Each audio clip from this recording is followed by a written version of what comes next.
हर international school में बच्चों के चहुमुखी विकास को लेकर हमेशा कुछ न कुछ कार्यक्रम का आयोजन किया जाता है। दरअसल आज देख रहे हैं कि स्कूल के प्रांगण में आज यहाँ पर लीगल कैंप का आयोजन किया गया है ताकि बच्चों को सामाजिक काम में आने वाले व्यवधान या फिर किसी भी तरीके की जो समस्या होती है, जो समाज में घटित हो रही है, जो घटनाएं हैं, उसको लेकर पहले तो बेसिक चीजों को लेकर वो जागरूक रहे ताकि आगे आने वाले समय में कभी भी इनके सामने कोई ऐसी घटना हो तो ये खड़ा होकर वहां पे जवाब दे सकें या भी जागरूक कर सकें। आप लोगों ने बेसिकली आज जब आप लोगों के स्कूल में द लीगल हेल्प की तरफ से जो कानूनी कैंप का आयोजन किया गया है तो क्या कुछ पूछा है आप लोगों ने, क्या क्या जाना आज इस कैंप में बताएंगे? अपने कानून के बारे में, हमें कौन कौन सी पावर प्रोवाइड की जाती है और वकील कैसे बन सकते हैं हम, और कानून की सारी वो जानकारियां जो एक नॉर्मल पर्सन के पास होनी चाहिए, वो सब हमें सर ने, मैम ने, सबने प्रोवाइड की है और शायद हमें आगे तक याद रहेगी। कोई मोस्टली क्या क्वेश्चन आप लोगों ने पूछा है तो बताइए, जो आप लोगों को लगा कि ये क्वेश्चन जानना जरूरी है। कोई क्वेश्चन आपने पूछा? कौन सा क्वेश्चन? मैंने पूछा कि अगर गलत काम करना क्राइम है तो फिर गलत काम सहना भी क्राइम है, तो इस पे कोई धारा लगेगी नहीं लगेगी? सर ने बताया कि अगर जो गलत काम सह रहा है, उसको प्रताड़ित किया गया, उसको परेशान किया गया, तो वो पहले से परेशान है, उस पे कोई एक्ट नहीं किया जा सकता। कोई और किसी ने क्या क्वेश्चन पूछा है? आपने बताओ क्या पूछा आपने? आप लोगों ने पूछा? कोई किसी ने क्वेश्चन नहीं पूछा? तकरीबन 1 घंटे का सेशन ना, किसी ने पूछा ही नहीं। क्या पूछा आपने? क्या पूछा? तो मैंने कोई क्वेश्चन नहीं पूछा। फिर सीखा क्या चीज? कुछ नया जाना आज? इन्होंने हमें बताया कि हम कैसे मतलब लॉ की पढ़ाई कर सकते हैं और हमारे काफी डाउट्स क्लियर भी कर रहे थे लॉ से रिलेटेड और एडवोकेट वगैरह बनने से रिलेटेड। एडवोकेट कौन बनना चाहेगा? कोई है? पीछे। अच्छा, हमारी टीम से आपने कुछ सवाल पूछा? कुछ भी नहीं पूछा? क्या सीखा आज के इस कैंप से? क्या आपने कुछ सीखा? बताओ क्या चीज? सर ने क्या नाम है कि इसके बारे में पूछा था और क्या नाम है जो महिलाएं होते हैं उन पे कौन कौन से मतलब बेनिफिट्स होते हैं और एडवोकेट बनने के कौन कौन से बेनिफिट हैं जज के लिए, वो पूछा। बेसिकली क्या क्राइम होता है हमारे आसपास में, किसी को पता है? Domestic violence. बताओ सॉरी, डोमेस्टिक वायलेंस जी।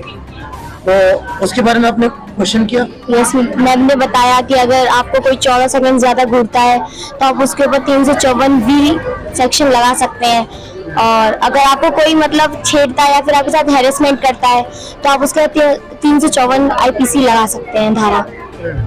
खासकर मोस्टली ज्यादातर लड़कियों के लिए, महिलाओं के लिए बात किया गया है। तो कितनी देर तक थाने में या फिर एक पुलिस चौकी पे एक महिला को रखा जा सकता है? कौन बताएगा? बस सारे अपडेट बताओ। एक औरत को पुलिस स्टेशन में 1 आवर के लिए रखा जा सकता है सर, क्योंकि महिलाओं के लिए मतलब हॉस्पिटल की पढ़ाई है तो उसमें सिर्फ ओनली 1 आवर से ज्यादा नहीं रखते, क्योंकि उसमें रखा जाता है कि महिलाओं को सुरक्षा हेतु जिसमें महिलाओं को कहना में आराम रखा जाए तो सिर्फ ओनली 1 आवर्स।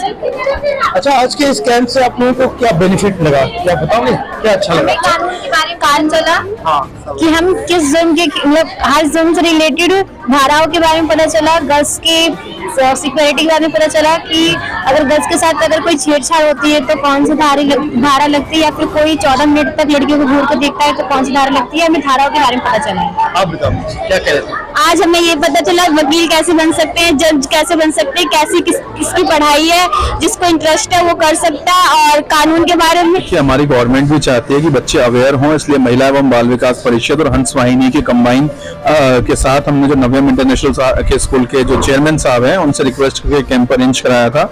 बच्चों को काफी सारी नॉलेज दी गई है, बच्चों ने सारी चीजें अपनी डायरी में नोट डाउन की हैं, और सबसे बड़ी बात ये थी कि जो हमारे लीगल एडवाइजर्स हैं उन्होंने बहुत अच्छे तरीके से बच्चों से बात करी, उन्हें अच्छे से समझाया। तो हमें उम्मीद ये है कि अपराध को कम करने के लिए बच्चों को पता होना चाहिए कि उनके रूल रेगुलेशंस क्या हैं। जैसे ट्रैफिक रूल रेगुलेशन में कुछ बच्चे निकल के आए थे जो व्हीकल्स चलाते हैं, उन्हें ना चलाने की हिदायत दी, प्लस कोर्ट के थ्रू उनकी क्या राइट्स हैं, उन्हें क्या क्या चीजें पता होनी चाहिए। तो जो हमारी आने वाली पीढ़ी है जब तक वो कानून को नहीं समझेगी, हमारे अपने जो नियम रेगुलेशन है उनको नहीं मानेगी, अपने अधिकारों को नहीं जानेगी, तब तक संभव नहीं है कि वो कानून की पालना कर सके। तो कानून की पालना करवाने में जागरूक करना जरूरी है। सर आप लोग शिक्षाविद हैं, अपने स्कूलों में ऐसे बहुत से बच्चों को पढ़ाते भी हैं और बहुत सारी समस्याएं भी डायरेक्टली इनडायरेक्टली स्कूल तक भी आ जाते हैं, तो क्या लगता है कि इस तरीके से जो कानूनी कैंप लगाना इससे कितना बेनिफिशियल है? देखिए, मेरा प्रयास है कि इप्सा की तरफ से जो ये स्कूलों में कानून के बारे में जानकारी देना और उसको जो है ना बच्चों को जानकारी मिलना बहुत ज़रूरी है, क्योंकि बच्चों को ये पता नहीं हो पाता है कि हम क्या गलत कर रहे हैं, क्या सही कर रहे हैं और इसके क्या रूल रेगुलेशन है, उसकी जानकारी लेना बहुत ज़रूरी है।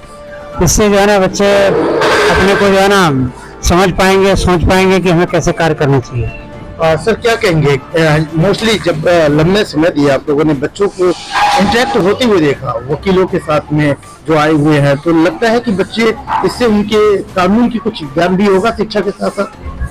डेफिनेटली इससे बहुत बेनिफिट मिलेगा। और सेकेंडरी जो इप्सा की तरह से लीगल हेल्प के माध्यम से जो बच्चों को अवेयर करने का एक सबसे बड़ा रीजन ये है कि जो छोटे छोटे बच्चे आजकल क्राइम में बहुत इजीली वो हो जाते हैं, पार्टिसिपेट हो जाते हैं, तो इन बच्चों को जागरूक करने के लिए इप्सा ने शहर के बहुत अच्छे जो एडवोकेट हैं, डॉक्टर तरुण अरोड़ा और डॉक्टर मनसा जो हैं, ये काफ़ी काबिल एडवोकेट हैं और इन्होंने बच्चों को बहुत अच्छी तरह से अवेयर किया है कि समाज में क्राइम का लेवल एक छोटा हो या बड़ा हो कैसा होता है, उसका पनिशमेंट भी क्या होता है। क्या महिलाओं को क्या जागरूक किया, क्या बताया? महिलाओं को यही बताया कि उनके क्या राइट्स हैं, उनके क्या फंडामेंटल्स हैं, कब कैसे यूज करना चाहिए। कई बार होता है लड़कियों के साथ कभी गलत हरकत होती है, तो जो बच्चियां हैं और जो 12th 10th या जो भी क्लास की बच्चे होती है, वो कई बार होती है अपने पेरेंट्स से बता नहीं पाती, टीचर से इंटरेक्ट नहीं हो पाती है, तो उस चीज के लिए बताया गया है कि कैसे आपने अपने आप को इंडिपेंडेंट रखना है, कैसे आप सेल्फ डिफेंस में अपनी चीजें कर सकते हैं, अपने पावर का यूज कहाँ कर सकते हो, कहाँ नहीं यूज कर सकते। तो आज हमने उनको बताया डोमेस्टिक वायलेंस के बारे में, मेंटेनेंस के बारे में, और कोई अगर आपको ज्यादा देर तक घूर के देखता है तो उसके लिए तो हमने आज उनको कानून के बारे में आज हमने उनको जानकारी दी। जो लीगल कैंप जो लगाया गया है इसमें अलग अलग जगह से वकील आए और जज आए और हमारे कई स्कूल के प्रिंसिपल, चेयरमैन सर भी आए। उन्होंने हमारे बच्चों को कानून से संबंधित बहुत सारी जानकारी दी। बच्चों के क्वेश्चन आंसर्स थे, बच्चों के मन में बहुत सारे क्वेश्चंस थे जिनका हमारे सीनियर अतिथियों ने आंसर दिया और बच्चों के जितने भी डाउट्स थे वो सारे क्लियर करे। इससे बच्चों के मन में कई जो धारणाएं थी कि आईपीसी क्या होता है, ये धाराएं कब लगाई जाती हैं, बच्चों को सेफ्टी के रिगार्डिंग कानून से सामने कौन कौन से कानून बनाए गए हैं, संविधान क्या होता है, इन सारी चीजों के बारे में जानकारी मिली। बच्चे इस प्रोग्राम के बाद काफी जागरूक हो गए, बच्चों में जागरूकता बढ़ेगी और इनका नियमों का बच्चे आगे इन फ्यूचर इस्तेमाल कर पाएंगे।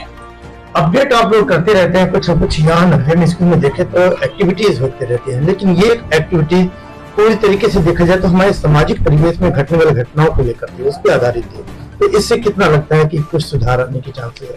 देखिए, हम समाज में रहते हैं और समाज की बहुत सारी चीजें जो हमको पता है बच्चों तक जाना बहुत जरूरी होता है। कौन कौन से उनके अधिकार हैं, किन अधिकारों के जो साथ में लेके वो खड़े हो जाते हैं। कई बार हम थाने में चले जाते हैं और अगर उसमें महिला थानेदार, चौकीदार या पुलिस वाली ना हो तो उसको किसी भी महिला को वो अंदर बंद नहीं कर सकते। बहुत सारे नियम है, बहुत सारे कानून है जो इन छोटी छोटी एक्टिविटियों से हमारे बच्चे सीख पाते हैं। हम किताबों में, एसएसटी की बुक्स में बच्चों को बताते हैं, वर्बली बताते हैं, तो बच्चा उतना ध्यान से नहीं पढ़ पाता, लेकिन जब इन एक्टिविटियों के माध्यम से उनको बताते हैं नियम कानूनों के बारे में कि रेड लाइट क्रॉस करने से कौन सा आपके पास धारा लग सकती है, क्या आपको दंड मिल सकता है, तो उसको बच्चा एक्टिविटी के माध्यम से आसानी से समझता है। जब देश दुनिया की हर लेटेस्ट खबर देखने के लिए सब्सक्राइब करें हमारे चैनल PNN को और साथ ही बेल आइकन दबाना ना भूलें।